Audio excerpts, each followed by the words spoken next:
दुनिया की सारी कलाएं, सारे हुनर एक तरफ और बोलने की कला एक तरफ। अगर आप बोलने की कला सीख गए तो दुनिया की हर जीत, हर कामयाबी आप हासिल कर लोगे।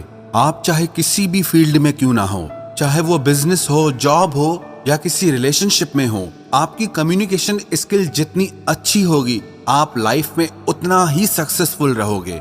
बहुत से लोग अपनी कम्युनिकेशन स्किल को इम्प्रूव करना चाहते हैं, बोलने की कला सीखना चाहते हैं, पर उन्हें समझ नहीं आता कि शुरुआत कहाँ से करें। काफी लोगों को ये लगता है कि अगर इंग्लिश सीख ली तो बात करना भी सीख लिया। हमारे दिमाग में बहुत गलत चीजें डाली गई हैं, जैसे कि अगर आप कम्युनिकेशन स्किल सीखना चाहते हैं तो आपको इंग्लिश जरूर आनी चाहिए। लेकिन इंग्लिश एक लैंग्वेज है, भाषा है, और कम्युनिकेशन स्किल एक आर्ट है, एक कला है। ये दोनों बहुत अलग चीजें हैं, और ये कला, ये आर्ट आपको सीखनी पड़ेगी, आपको डेवलप करनी पड़ेगी। पर मैं आपको सजेस्ट करूंगा कि आप अपनी मातृभाषा में ही बोलने की कला को सीखें। हाँ, आप इंग्लिश लैंग्वेज बोलना भी सीख सकते हैं, पर यह जरूरी नहीं कि जिसे इंग्लिश लैंग्वेज आती हो उसे बात करना भी आता हो। तो सबसे पहले तो ये बात अपने माइंड में आप क्लियर कर ले कि आपको जो भी लैंग्वेज बोलना आती है, आप उसमें ही कम्युनिकेशन स्किल सीख सकते हैं। कई लोग क्या करते हैं कि वो डिक्शनरी से इंग्लिश के भारी भरकम शब्द ढूंढ लाते हैं और बात करते वक्त उसे कहीं भी फिट कर देते हैं, ताकि दूसरों को नीचा दिखा सके और खुद को ऊंचा दिखा सके, ताकि दूसरे लोगों को ये लगे कि इससे कितना कुछ पता है। और यही आपकी गलती है। आप सबसे पहले अपनी मदर टंग में ही बोलने की कला को डेवलप करें। बोलने की कला सिर्फ नए शब्दों को सीख लेने से नहीं आती, इसमें बहुत सारी चीजों की जरूरत पड़ती है, जैसे eye contact, body language, voice tonality, being proactive.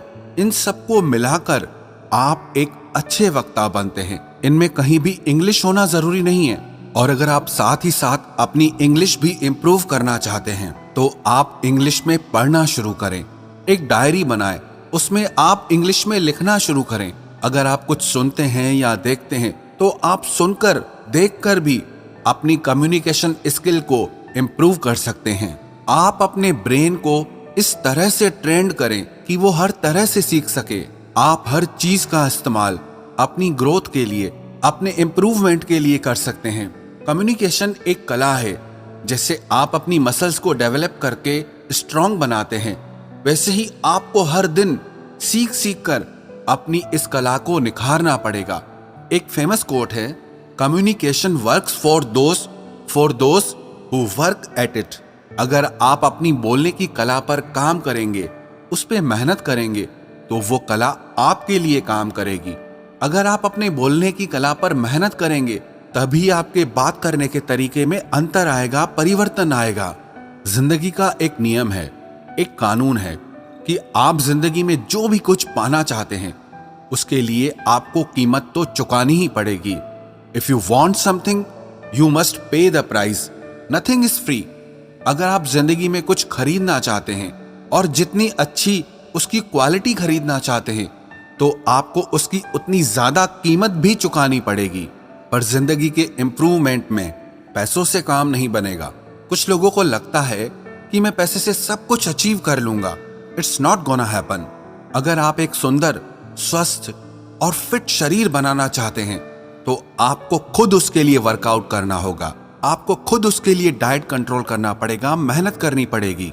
अगर कोई और आपके लिए वर्कआउट करे, डाइट कंट्रोल करे, तो उससे आपकी बॉडी अच्छी नहीं बनने वाली। उसके लिए आपको खुद मेहनत करनी पड़ती है। और आप अपनी जिंदगी में अच्छे रोल मॉडल चुनिए, जैसे न्यूज रिपोर्टर हैं, जर्नलिस्ट हैं, अच्छे स्पीकर्स हैं, जिनके बोलने की कला अच्छी है।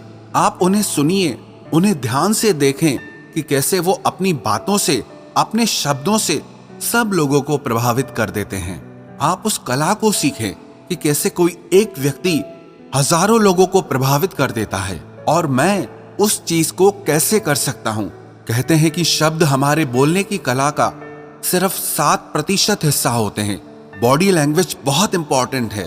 आपकी आवाज, आपके बोलने का तरीका, आपका बॉडी पोस्चर, आपके बोलने का टोन, आपके बोलने का साउंड, ऐसी बहुत सारी चीजें हैं। सिर्फ शब्दों को सीख लेने से आप बोलने की कला में एक्सपर्ट नहीं हो जाएंगे। साथ ही साथ आपको ये सारी चीजें सीखनी पड़ेंगी। अगर आप मन में ये सोच ले कि मुझे इस कला को सीखना है क्योंकि मुझे इस कला से बहुत फायदा होने वाला है।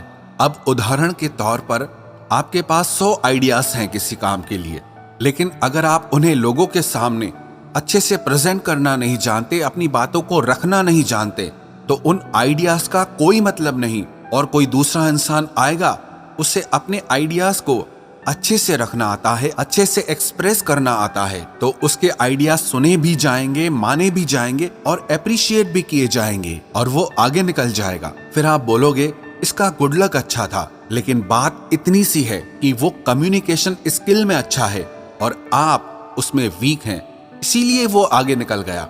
लेकिन आप भी अपनी कम्युनिकेशन स्किल को डेवलप कर सकते हैं। कोई भी इंसान पैदा होने के साथ बोलने की कला को सीख के नहीं आता है। हर किसी को इसे सीखना और समझना पड़ता है। जैसे कि आप अपनी मसल्स पे जितना ज्यादा मेहनत करेंगे वो उतना स्ट्रांग हो जाएगी, ऐसे ही आप इस पर जितनी मेहनत करेंगे उतना ही आप इसमें अच्छे होते जाएंगे।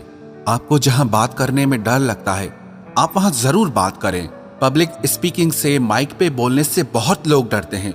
लोग रिजेक्शन से डरते हैं कि लोग मेरे बारे में क्या सोचेंगे, लोग मुझ पर हंसेंगे।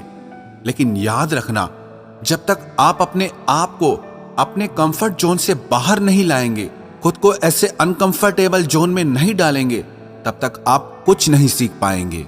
लेकिन आप अपने आप को उन सिचुएशंस में डालें जहां आप अनकंफर्टेबल हो रहे हों। ऐसा करने से आप फुल स्पीड में सीखना और समझना शुरू कर देंगे।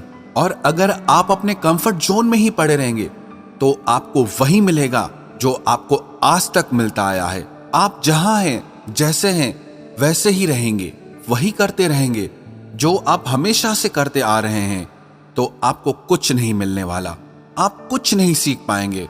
पागलपन की एक परिभाषा ये भी है कि रोज रोज वही काम करते रहो और शाम को जाके भगवान से प्रार्थना करो कि हे भगवान, मेरी किस्मत बदल दो। किसी कवि ने क्या खूब लिखा है, खुदा ने उस शख्स के हालात कभी नहीं बदले, ना हो जिसे ख्याल खुद अपने हालात बदलने का। तो इसीलिए आप भी आज ये तय कर लो कि आपको अपने हालात खुद बदलने हैं और इसी साल में बदलने हैं। अगर कुछ सीखना चाहते हो ना, अगर कुछ बनना चाहते हो, तो वो करो जो आपको मुश्किल लगता है, तो वो करो जो आपने आज तक नहीं किया। आप वो करो जिसे करने में आपको डर लगता है, जो आपको मुश्किल लगता है। सिंपल सा रूल है, if you want something you must pay the price.